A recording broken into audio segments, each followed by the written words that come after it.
బలులు మరియు అర్పణలు, సాక్రిఫైసెస్ మరియు ఆఫరింగ్స్ చాలా ముఖ్యమైన భాగం.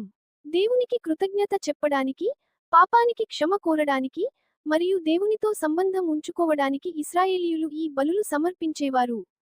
ముఖ్యమైన 5 రకాల బలులు. కీక్యాప్ 1 దహనబలి, బర్న్ట్ ఆఫరింగ్. పూర్తిగా అగ్నిలో దహనం చేసే బలి. దేవునికి పూర్తిగా అంకితం అనే అర్థం.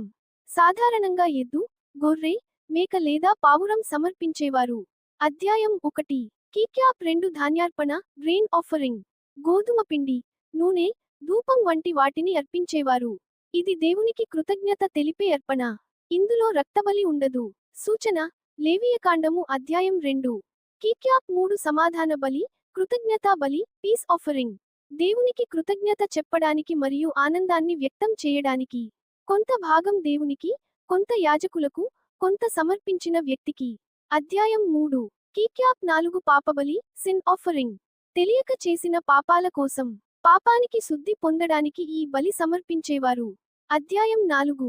కీక్యాప్ 5 అపరాధ బలి, గిల్ట్ ఆఫరింగ్. ఇతరులకు నష్టం చేసినప్పుడు లేదా దేవుని ధర్మాన్ని అతిక్రమించినప్పుడు, పాపానికి పరిహారం చెల్లించి ఈ బలి సమర్పించాలి. అధ్యాయం 5. దేవుని ప్రజలు పాటించాల్సిన పవిత్ర పండుగలు, హోలీ ఫెస్టివల్స్ వివరంగా చెప్పబడ్డాయి. ఇవి ముఖ్యంగా అధ్యాయం 23లో ఉన్నాయి. ఈ పండుగలు దేవుని జ్ఞాపకం చేసుకోవడానికి, కృతజ్ఞత చెప్పడానికి, మరియు విశ్రాంతి తీసుకోవడానికి ఏర్పాటు చేయబడ్డాయి. ప్రధాన పండుగలు. కీక్యాప్ 1 సాబత్. సాబత్ ప్రతి వారంలో 7వ రోజు. ఈ రోజు విశ్రాంతి తీసుకుని దేవుని ఆరాధించాలి.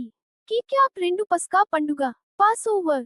దేవుడు ఇశ్రాయేలీయులను ఐగుప్తు బానిసత్వం నుండి విడుదల చేసిన సంఘటనను జ్ఞాపకం చేసుకోవడానికి. ఇది మొదటి నెల 14వ తేదీన జరుపుతారు.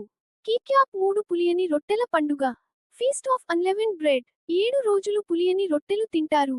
ఇది పస్కా తర్వాత వెంటనే జరుగుతుంది. కీక్యాప్ 4 మొదటి ఫలాల పండుగ, ఫీస్ట్ ఆఫ్ ఫస్ట్ ఫ్రూట్స్. పంటలో వచ్చిన మొదటి ఫలాలను దేవునికి అర్పిస్తారు. కీక్యాప్ 5 వారాల పండుగ, పెంటెకొస్తే. Feast of weeks. పంట కోతకు దేవునికి కృతజ్ఞత చెప్పే పండ. కీక్యాప్ 6 తూర్యాల పండుగ, ఫీస్ట్ ఆఫ్ ట్రంపెట్స్. ఇది 7వ నెల 1వ తేదీన జరుపుతారు. ఆ రోజున తూర్యాలు, ట్రంపెట్స్ ఊదుతారు. ప్రజలు పని చేయకుండా విశ్రాంతి తీసుకుంటారు మరియు దేవుని ఆరాధిస్తారు. ఇది ఒక పవిత్ర సభగా నిర్వహించబడుతుంది. కీక్యాప్ 7 ప్రాయశ్చిత్త దినము. ఇది 7వ నెల 10వ తేదీన జరుపుతారు. ఇది సంవత్సరంలో అత్యంత పవిత్రమైన రోజు. ప్రజలు ఉపవాసం ఉండి తమ పాపాలకు పశ్చాత్తాపం చేస్తారు. మహాయాజకుడు ప్రజల పాపాల కోసం దేవుని ముందు బలి అర్పిస్తాడు. కీక్యాప్ 8 గుడారాల పండుగ, ఫీస్ట్ ఆఫ్ టాబర్నాకిల్స్, బూత్స్. ఇది 7వ నెల 15వ తేదీ నుండి 7 రోజులు జరుపుతారు. ప్రజలు గుడారాల్లో, తాత్కాలిక నివాసాల్లో నివసిస్తారు. ఇది ఇశ్రాయేలీయులు అరణ్యంలో ప్రయాణించిన కాలాన్ని గుర్తు చేస్తుంది. పవిత్ర జీవితం, హోలీ లైఫ్ అనేది చాలా ముఖ్యమైన బోధ. దేవుని ప్రజలు తమ జీవితంలో పవిత్రత, నీతి, ప్రేమ, న్యాయం పాటించాలి అని ఈ గ్రంథం చెబుతుంది. పవిత్ర జీవితం అంటే ఏమిటి? పవిత్ర జీవితం అంటే దేవుని చిత్తానికి అనుగుణంగా, పాపం నుండి దూరంగా ఉండి, నీతిగా జీవించడం. ముఖ్యమైన వాక్యం: మీరు పవిత్రులై ఉండుడి, ఎందుకంటే నేను పవిత్రుడను. బుక్ ఆఫ్ లెవిటికస్ 19 నుండి 2. పవిత్ర జీవితానికి ముఖ్యమైన నియమాలు. కీక్యాప్ 1 దేవుని ఆజ్ఞలను పాటించడం. దేవుని ధర్మశాస్త్రం ప్రకారం జీవించాలి. కీక్యాప్ 2 తల్లిదండ్రులను గౌరవించడం. తల్లిదండ్రులను గౌరవించడం దేవుని ఆజ్ఞ. కీక్యాప్ 3 విగ్రహారాధన చేయకూడదు. దేవుని తప్ప మరే దేవతను ఆరాధించకూడదు. కీక్యాప్ 4 నిజాయితీగా ఉండడం. అబద్ధం చెప్పకూడదు. మోసం చేయకూడదు. ఇతరులకు న్యాయం చేయాలి. కీక్యాప్ 5 పేదలకు సహాయం చేయడం. పేదవారిని, బలహీనులను ఆదుకోవాలి. కీక్యాప్ 6 పొరుగువారిని ప్రేమించడం. నీ పొరుగువానిని నిన్ను నీవు ప్రేమించుకున్నట్లు ప్రేమించుము. బుక్ ఆఫ్ లెవిటికస్ రాత్రి 7:18. పవిత్ర జీవితం అంటే దేవుని ఆజ్ఞలను పాటిస్తూ, ప్రేమతో, న్యాయంతో, పాపం నుండి దూరంగా జీవించడం. శుద్ధి, అశుద్ధి నియమాలు దేవుని ప్రజలు పవిత్రంగా జీవించడానికి ఇచ్చిన ముఖ్యమైన ఆజ్ఞలు. ఇవి ముఖ్యంగా ఆహారం, వ్యాధులు, శరీర శుద్ధి, మరియు ఆధ్యాత్మిక పవిత్రత గురించి చెప్పబడతాయి. కీక్యాప్ 1 ఆహార నియమాలు. ఇశ్రాయేలీయులు కొన్ని జంతువులను తినవచ్చు, కొన్ని తినకూడదు.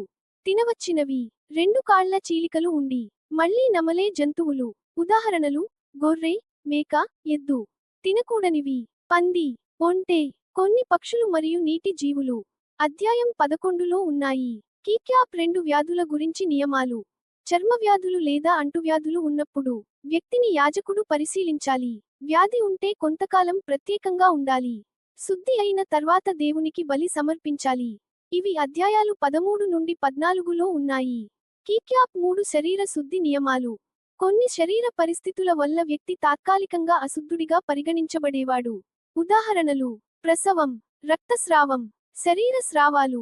అశుద్ధి తర్వాత స్నానం చేయాలి. కొంతకాలం వేచి ఉండాలి. కొన్ని సందర్భాల్లో బలి అర్పించాలి. అధ్యాయాలు 12 మరియు 15. కీక్యాప్ 4 పవిత్రత యొక్క ముఖ్య ఉద్దేశ్యం. ఈ నియమాల ప్రధాన ఉద్దేశ్యం దేవుని ప్రజలు పవిత్రంగా ఉండడం, ఆరోగ్యాన్ని కాపాడడం, దేవునికి విధేయత చూపడం. ముఖ్యమైన ఆజ్ఞ: మీరు పవిత్రులై ఉండుడి, నేను పవిత్రుడను. యాజకుల నియమాలు చాలా ముఖ్యమైనవి. దేవుని సేవ చేసే యాజకులు పవిత్రంగా జీవించాలి మరియు ప్రజల కోసం బలులు సమర్పించాలి అని ఈ నియమాలు చెబుతాయి. యాజకులు ఎవరు? యాజకులు అంటే వంశానికి చెందినవారు. మొదటి ప్రధాన యాజకుడు ఆరోన్. యాజకుల ముఖ్యమైన నియమాలు.